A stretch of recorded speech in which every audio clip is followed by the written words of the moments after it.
Heera gold అధినేత్రి నౌహిరా Sheikh కు ED shock ఇచ్చింది. సంస్థకు చెందిన ఆస్తుల వేలం ప్రారంభించింది. వేలం పాట ద్వారా మొత్తం 93,063 కోట్ల వసూళ్లు జరుగుతాయని ఈడీ అంచనా వేస్తోంది. ఇప్పటి వరకు 428 కోట్ల ఆస్తుల్ని ఈడీ అటాచ్ చేసింది.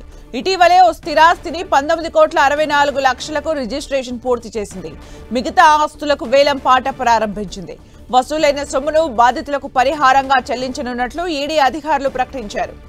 గోల్డ్ డిపాజిట్ పేరుతో లక్షలాది మంది కస్టమర్ల నుంచి 5,900 కోట్లు వసూలు చేసినట్లు హీరా గ్రూప్ పై కేసులు నమోదయ్యాయి. ఈ నేపథ్యంలో ఆ సంస్థ ఆస్తుల్ని ప్రభుత్వం జప్తు చేసింది. హీరాపై దేశవ్యాప్తంగా 52 కేసులు నమోదయ్యాయి. సొమ్ము వసూలు కాగానే బాధితులకు పరిహారం అందించే కార్యక్రమం చేపట్టనున్నట్టు తెలుస్తోంది.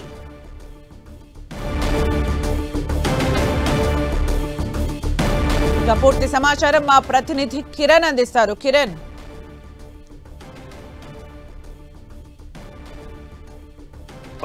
ఆమె ఆస్తులకు సంబంధించి ఒక్కొక్కటిగా వేలం వేసినట్లుగా మనం చెప్పుకోవాల్సి ఉంటుంది. ఆస్తుల వేలం ద్వారా సుమారుగా 19 కోట్లకు సంబంధించి నగదుని బాధితులకు మొదటి విడతలో ఇవ్వబోతుంది. ఇప్పటికే హీరా గోల్డ్ ఆస్తుల వేలం ప్రక్రియను కూడా ఈడీ మొదలుపెట్టింది. ఇప్పటికే దేశవ్యాప్తంగా 5,900 కోట్ల రూపాయలతో విచారణ వెత్తేసింది నౌహిరా షేక్.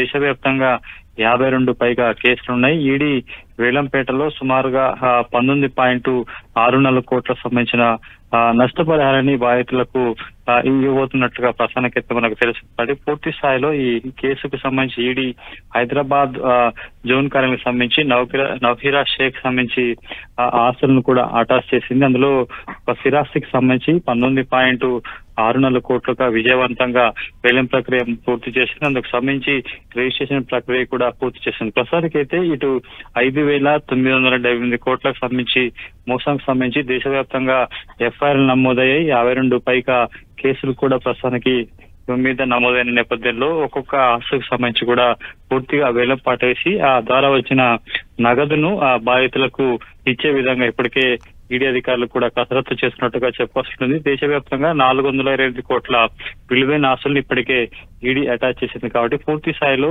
దానికి సంబంధించి తన పేర్లతో పాటు తన కంపెనీ పేర్లతో పాటు బంధువుల పేర్లతో కూడా పెద్ద మొత్తంలో బాధిత వద్ద నుంచి డబ్బులు వసూలు చేసి వాళ్ళ పేర్ల మీద బదలాయించినట్టుగా ఇప్పటికే ఈడీ గుర్తించే కాబట్టి ప్రధాన అభియోగ పత్రాలకు సంబంధించి కావచ్చు, దీనికి సంబంధించి ప్రత్యేకంగా ఈ పిఎంఎల్ఏ కోర్టుకు సమర్పించింది. పూర్తి స్థాయిలో ఇప్పటి వరకు 93.63 కోట్ల రూపాయలకు సంబంధించిన మొదటి వేలపాట్లో కూడా ఈడీ ప్రస్తుతానికి వసూలు చేసినట్లుగా మనకి తెలుస్తుంది.